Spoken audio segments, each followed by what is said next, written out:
to those people who have been accusing us of hit and run tactics, that we do one expose and then we move on to another expose after a week, then a third expose after another week, and do not take the exposes to their logical conclusion. As Arvind has pointed out,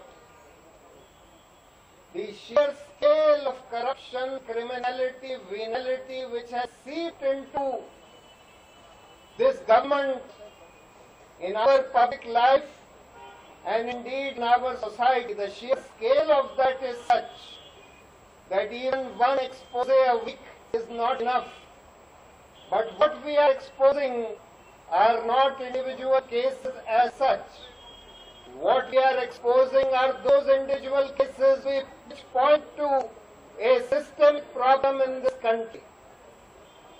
This expose today points to this is only the tip of the iceberg.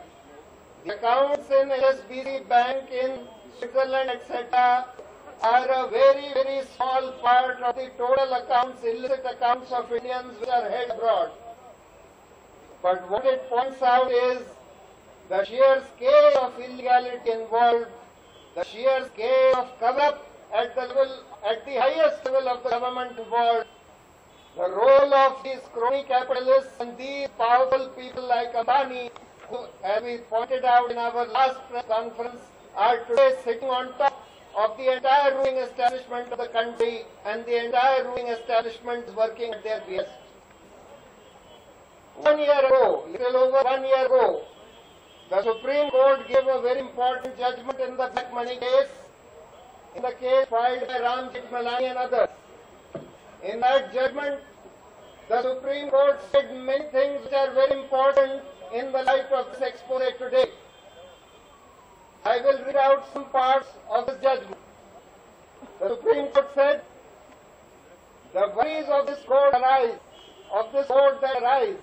in the context of the matters placed before us, are with respect to transfers of monies and accumulation of monies which are accounted for by many individuals and other legal entities in the country in foreign banks.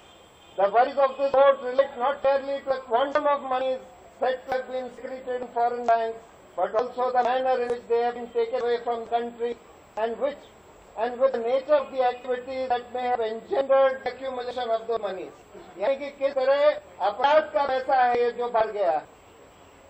The worries of this court are also with regard to the nature of the activities that such monies may engender. किस तरह के अपराध इस पैसे से होंगे, both in terms of the concentration of economic power. इसलिए भी क्योंकि कुछ चंद लोगों के पास इतना पैसा आ गया है कि पूरे देश के लोकतंत्र के लिए खतरा बन गया. And also the fact that such monies may be transferred to groups and individuals who may use them for unlawful activities that are extremely dangerous to the nation, including actions of the state. The worries of this court also relate to whether the activities of engendering such unaccounted monies, transferring them from abroad, and the routing them back to India may not actually be creating a culture that extols the virtue of such cycles, and the activities that engender such cycles are viewed as desirable modes of individual and group action.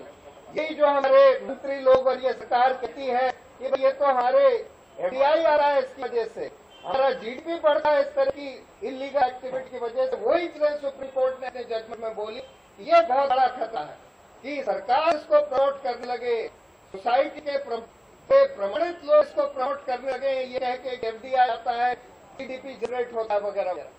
The worries of this court also relate to the manner and the extent to which such cycles are damaging to both national and international attempts to combat the extent, nature and intensity of cross-border criminal activity. Finally, the worries of this court are also with respect to the extent of incapacities system-wide in terms of institutional resources, skills and knowledge, as well as about incapacities of ethical nature in keeping an account of the monies generated by various assets of social action in the country and thereby developing effective mechanisms of control. These incapacities go to the very heart of constitutional imperatives of governance. Where such incapacities are on account of not having devoted enough resources towards building such capacities or on account of a broader culture of venality in the various spheres of social and political action, they run afoul of constitutional imperatives. वो ये कह रहे हैं, इस पे बहुत बड़ा प्रश्न है कि ये जो इनकैपेसिटी इस देश में हुई है कि हम लोग इस तरह के इतने बड़े काले धन के पूरे व्यापार को हम लोग कंट्रोल नहीं कर पा रहे हैं। शायद ये इस वजह से हो, मोर प्रॉब्ली इस वजह से है क्योंकि ये पूरी सरकार जिसको कंट्रोल करना था इतनी भ्रष्ट हो चुकी है कि वो उसको कंट्रोल करना नहीं चाहती। उसके बाद कुछ और चीजें उन्होंने बहुत महत्वपूर्ण बोली हैं कि सरकार ने क्या किया इसको कंट्रोल करने के लिए। उन्होंने बोला, these matters before us relate to issues of large sums of unaccounted monies allegedly held by certain named individuals and loose associations of them. Consequently, we have to express our serious concerns from a constitutional perspective. The amount of unaccounted monies as alleged by the government of India itself is massive. सरकार खुद कह रही है कि unaccounted money जो बाहर है बहुत ज्यादा है। The show cause notices were issued substantial length of time ago. The named individuals were very much present in the entry. जिनके नाम आ चुके थे वो सब देश में थे। Yet, for unknown and possibly unknowable, though easy surmisable reasons, the investigations into the matter proceeded at a laggard pace. Even the named individuals have not been questioned with any degree of seriousness. These are serious lapses, especially when viewed from the perspective of larger issues of security, both internal and external to the country. और उसके बाद उन्होंने बोला है, from the status reports, it is clear that the problem is extremely complex and many agencies and departments spread across the country have not responded with the alacrity and urgency that one would desire. Moreover, the Union of India has been unable to answer any of the questions regarding its past actions and their implications such as the slowness of the investigation or about the grant of license to conduct retail banking by UBS, जिसका जिक्र अरविंद ने किया। UBS को कैसे retail banking का licence सरकार ने दिया?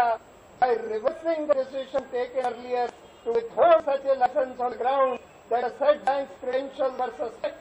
और सस्पेक्ट इसीलिए थे क्योंकि हसन अली के अकाउंट में कई वजह से, लेकिन हसन अली के अकाउंट में जिसमें दिखाया गया था कि 8 बिलियन 40,000 करोड़ से ज्यादा रुपया आ चुका था, यूबीएस ने उसमें झूठा स्टेटमेंट दे दिया जिसमें कोई रुपया नहीं आया था, अकाउंट ही नहीं था। To this latter query, the stance of the Union and of India has been that the entry of UBS would facilitate the flow of foreign सरकार, ये भ्रष्ट सरकार, ये पूरी तरह से इस सारे भ्रष्टाचार में लिप्त सरकार बार बार यही दलील देती है कि चाहे वो घूस का पैसा हो, चाहे वो किडनैपिंग का पैसा हो, चाहे ड्रग्स का पैसा हो, चाहे ये इसका पैसा हो, टेरर का पैसा हो, सारा पैसा हिंदुस्तान में चाहे लॉन्डर होकर आ जाए, उससे हमारा एफडीआई बढ़ेगा, बड़ा हमको फायदा होगा और सारी अपनी कॉन्स्टिट्यूशनल रिस्पॉन्सिबिलिटी छोड़ देंगे। इसके बाद उन्होंने ये दलील दी थी, उस समय आप लोगों को याद है कि जर्मन सरकार ने तो लिechtenstein के एक बैंक की सीडी मिली थी, जैसे ये फ्रेंच सरकार को इस एचएसबीसी की सीडी मिली।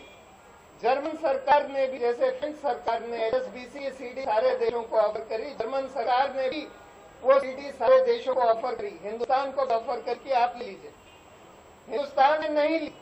जब एक केस फाइल किया गया तब झक मार के हिंदुस्तान को वो सीडी लेनी पड़ी, लेकिन उसमें जो नाम आए वो उजागर नहीं करे गए। और सरकार ने ये दलील दी कि हमारा जो जर्मनी के साथ डबल टैक्सेशन एग्रीमेंट है उसमें सीक्रेसी का क्लॉज है कि हम ये इन्फॉर्मेशन दे नहीं सकते हिंदुस्तान के लोगों को। उस पर पूरी चर्चा करी गई इस जजमेंट में, और इस जजमेंट में सुप्रीम कोर्ट ने बोला कि सरकार की पूरी दलील को खारिज करते हुए उन्होंने बोला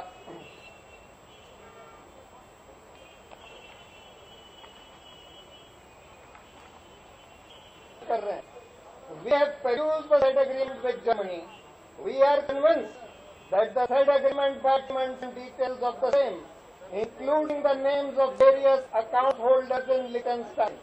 In the first instance, we note that the names of the individuals are with respect to bank accounts in Liechtenstein. The agreement is between Germany and India as regards various issues that crop up with respect to German and Indian citizens' liability remotely touch upon information regarding Indian citizens' bank accounts in Liechtenstein that Germany secures.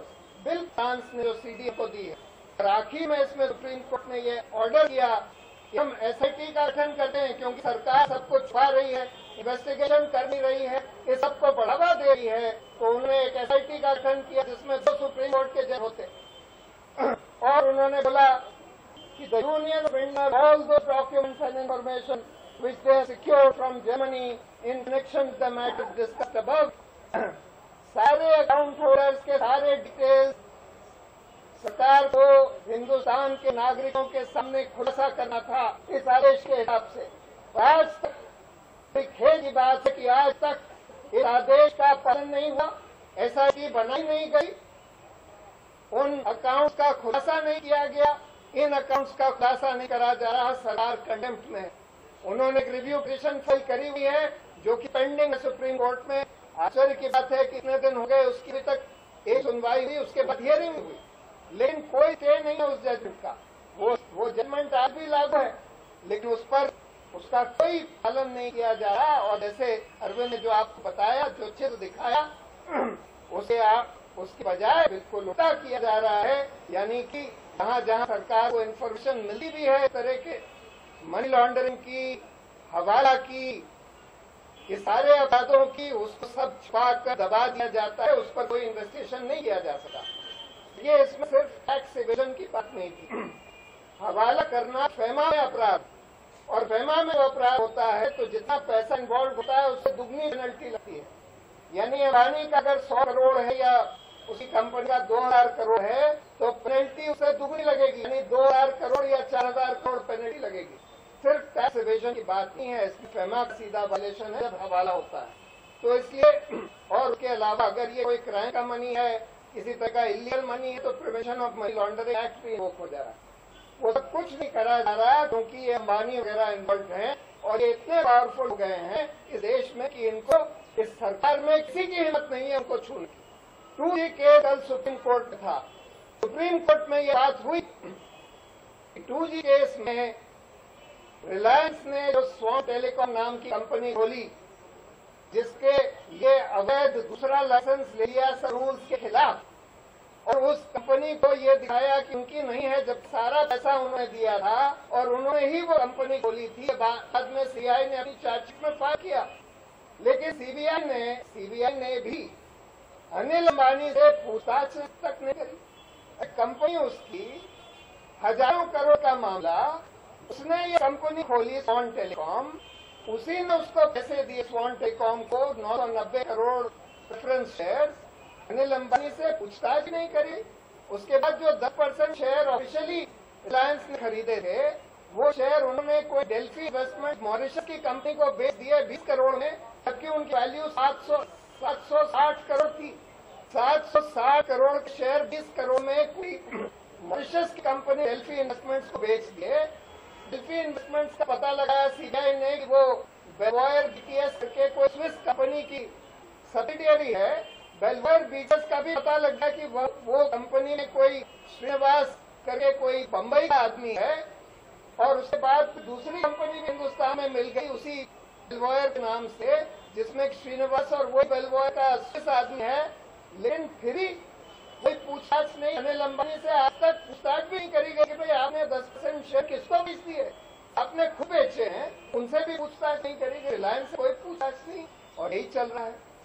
तो इसलिए आज हालात हो गए हैं, हम लोग जो जागर कर रहे हैं वो एक और पथ है इस पूरे देश की व्यवस्था की, जो ये दिखा रही है कि पूरी व्यवस्था, देश की पूरी कानूनी व्यवस्था पूरी तरह से चरमाई हुई है, और यही सब भ्रष्ट कंपनियों के जो बड़े बड़े मालिक हैं, ये पूरी व्यवस्था के ऊपर बैठकर राज कर रहे हैं। और ये हमारे मंत्री लोग, प्रधानमंत्री लोग, उनके एक पुतली बनकर उनका फायदा करने के लिए और अपना भ्रष्टाचार से पैसा कमाने के लिए काम कर रहे हैं। पूरे देश का तंत्र इस तरह से चल रहा है, और इसीलिए हम देश की जनता की आंख खोलना चाहते हैं, खुलासा करना चाहते हैं कि आप लोग देख लीजिए, पूरा देश देख ले कि देश किस कगार पर खड़ा है, क्या हो रहा है देश में। अगर इसको नहीं रोका गया तो देश में क्या होने वाला है, किस तरह की अराजकता और गृह युद्ध के हालात पैदा होने वाले हैं।